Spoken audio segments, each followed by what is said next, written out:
One of the Christmas movies that I remember from a kid is The Santa Claus with Tim Allen. Who? I know. Just bear with me. So, he's a divorced dad, and he has a son, Charlie. They're celebrating the holiday together, and it's Christmas Eve, so they go to bed waiting for Santa to show up and all that stuff. Well, all of a sudden they start hearing some kind of noise on the roof, and so, thinking that it's some kind of burglar, disturbance, something like that, they run outside to figure out what it is.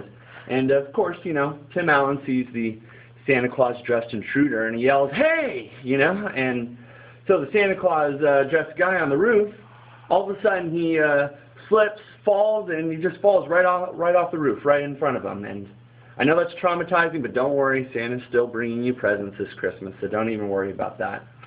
So it turns out it's not a fake crook Santa Claus, it's the real Santa Claus. And by North Pole policy, when the old Santa dies, a new Santa must step in his place, wearing the suit, taking on the full responsibilities.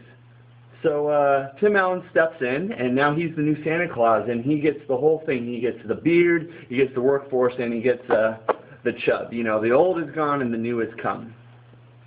This old and new reminds me of the meeting between Elizabeth and Mary in Luke. You see, pregnant Mary goes to visit Elizabeth, who's also pregnant, and at the sight of Mary, the baby inside of Elizabeth leaps for joy. It is such an amazing, such an exciting occasion that the baby inside Elizabeth cannot contain himself. It's one of those just joyous moments. You see, Elizabeth was a little bit further along, and she was about to give birth to John the Baptist, which is Jesus' cousin, but we don't have to talk about that right now. So he's Jesus' cousin, and he was going to be born, and his calling was to be to be a prophet of the Old Testament. And so the prophets of the Old Testament, they're talking about the new Messiah.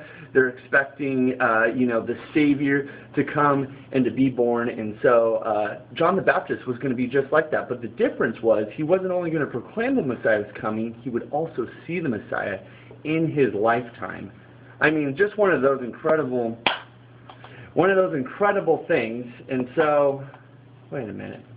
You are black. Alright, anyway, so Mary and Elizabeth are meeting up with one another, and John the Baptist is going to be like this Old Testament prophet, but he'll actually meet Jesus and get to see Jesus. I mean, it's one of those momentous occasions where they get to come together. But no longer would the world be waiting for the Savior and Messiah.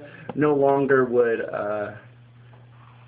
they be anticipating God's eventual return. Instead, the light of the world would be coming in the flesh. And frankly, I appreciate this Christmas story a lot better. I mean, no one had to slip and fall off a roof. No one's traumatized. Jesus didn't have to grow a taste for cookies and milk. And for unto us